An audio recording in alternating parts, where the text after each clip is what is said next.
On 3rd May, a Bengaluru-based Indian startup made history by launching the world's first OptoSAR satellite.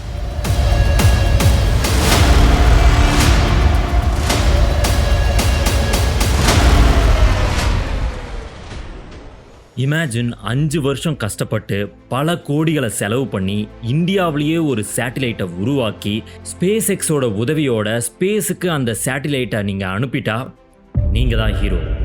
ஆனால் அந்த satellite just 4 டேஸில் ஸ்பேஸில் கண்ட்ரோலே இல்லாமல் சுற்றினா என்ன ஆகும்?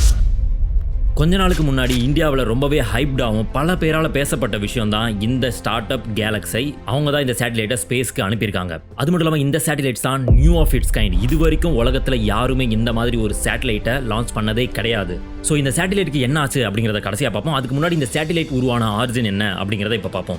ஐஐடி மெட்ராஸை சேர்ந்த ஸ்டூடெண்ட்ஸ் பெங்களூரை பேஸாக வச்சு இந்த சேட்டிலைட் இண்டஸ்ட்ரிக்குள்ளே என்டர் ஆகுறாங்க. அது மூலமாக அவங்களோட ஃபர்ஸ்ட் சேட்டிலைட்டையும் செஞ்சு முடிக்கிறாங்க. இவங்களோட கம்பெனி ஒரு private organisation like space X. இந்த சேட்டிலைட்ல என்னடா ஸ்பெஷல் அப்படின்னு கேட்டிங்கன்னா, இந்த சேட்டிலைட்டை ஆப்டோசார் சேட்டிலைட் அப்படின்னு சொல்கிறாங்க. ஆப்டோசார் அப்படின்னா என்னன்னா ஆப்டிக்கல் ப்ளஸ் ரேடார். அதாவது இதுக்கு முன்னாடி இருந்த நார்மல் சேட்டிலைட்ஸ் எல்லாமே எதர் ஆப்டிக்கல் சேட்டிலைட்ஸாக இருக்கும் இல்லை ரேடார் பேஸ்டு சேட்டிலைட்ஸாக இருக்கும். ஆனால் இந்த சேட்டிலைட் இந்த 2 டெக்னாலஜியும் சேர்த்து உருவாக்கப்பட்ட ஒரு புது வகையான சேட்டிலைட். இதுக்கு முன்னாடி உருவாக்கப்பட்ட ஆப்டிக்கல் சேட்டிலைட்ஸ்ல என்ன பிரச்சனை அப்படின்னா, மேகங்கள் மூடி இருந்தாலும் இல்லை வானிலை ரொம்ப சரியில்லை அப்படின்னாலும் அதோட இமேஜ், அதாவது நம்ம ஃபோட்டோ எடுப்போம் இல்லையா பூமியை, அந்த மாதிரியான இமேஜஸ் வந்து ரொம்ப தெளிவாக இருக்காது. அதுக்கு ஆல்டர்னேட்டிவாக யூஸ் பண்ணது தான் ரேடார் சேட்டிலைட். இந்த ரேடார் சேட்டிலைட்ஸ்லையும் பிரச்சனை இருக்குது. அதெல்லாம் என்னன்னா, ரேடார் சேட்டிலைட்ஸ் என்னதான் மேகங்களுக்குள்ள ஊடுருவி பார்த்தாலும் இல்லை புயல்களுக்கு நடுவுலேயே வந்து என்ன நடக்குது அப்படிங்கிற மாதிரி பார்த்தாலும் அதால் ஒரு கிளியர் இமேஜை ப்ரொடியூஸ் பண்ண முடியாது. அதோட இமேஜஸ் எல்லாமே பிளாக் அண்ட் ஒயிட்ல ரொம்ப பழைய காலத்து டிவியில் பார்க்குற இமேஜஸ் மாதிரி தான் இருக்கும். ஸோ இந்த 2 டெக்னாலஜியும் சேர்த்து ஒரு இமேஜ் எடுத்தா best of its both world அப்படிங்கிற மாதிரி அந்த இமேஜ் ரொம்பவே தெளிவாகவும் ரொம்ப டீட்டெயிலாகவும் இருக்கும். அதுக்காக தான் இந்த ஆப்டோசார் சேட்டிலைட். இதோட நேம் வந்து திருஷ்டி அப்படின்னு வச்சிருக்காங்க.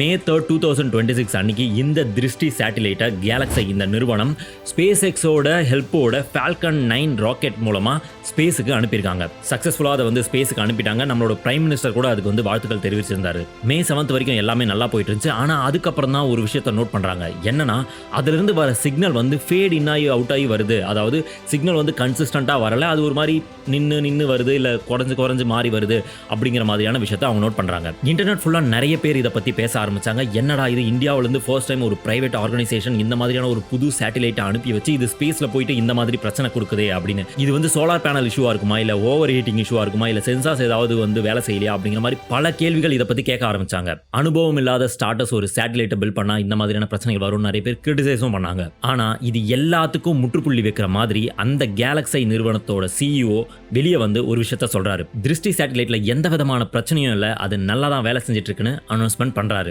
இந்த சிக்னல் இஷ்யூக்கு காரணம் அதோட ஆர்பிட்ல ஸ்பேஸ்ல அது ஸ்பின் ஆயிட்டு இருக்கிறதா அப்படிங்கிறதையும் அவர் சொல்றாரு. இந்த ஸ்பின்னை கண்ட்ரோல் பண்றதுக்கு மேக்னெட்டிக் ஸ்டெபிலைசர்ஸ் வந்து இருக்கு. அது கொஞ்சம் டைம் எடுக்கும் ஸ்டெபிலைஸ் பண்றதுக்கு அந்த சேட்டிலைட்டை அப்படிங்கிற மாதிரியும் அவர் சொல்லியிருக்காரு. ஸோ அதை ஸ்டெபிலைஸ் பண்ணதுக்கு அப்புறம் அது ஆர்பிட்ல ஒரு ஸ்டெடியான பொசிஷனுக்கு வந்துடும். அதுக்கப்புறம் சிக்னல் ரொம்பவே ஸ்டெடியா இருக்கும் அப்படின்னு சொல்லியிருக்காரு. And it's still working. அதோட வேலையை அது சரியா செய்ய தான் போகுது. இது மூலமா இந்தியாவோட டிஃபென்ஸ், அக்ரிகல்ச்சர், டிசாஸ்டர் மேனேஜ்மெண்ட் இதெல்லாமே வந்து பல மடங்கு வந்து இம்ப்ரூவ் ஆக போகுது அப்படின்னு சொல்றாங்க.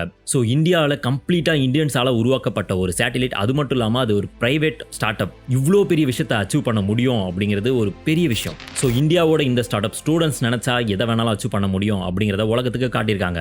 இந்தியாவோட ஸ்பேஸ் ஜேர்னியை பத்தி நீங்க என்ன நினைக்கிறீங்க அப்படிங்கிறத வந்து கமெண்ட் செக்ஷன்ல சொல்லுங்க. இந்த மாதிரி இன்ட்ரெஸ்டிங்கான சயின்ஸ் ரிலேட்டட் வீடியோஸ் பார்க்க சப்ஸ்கிரைப் பண்ணிக்கோங்க. அடுத்த என்ன டாபிக்ல வீடியோ போடலாம் அப்படிங்கிறதையும் கமெண்ட் செக்ஷன்ல சொல்லுங்க. அடுத்த வீடியோல பார்க்கலாம்.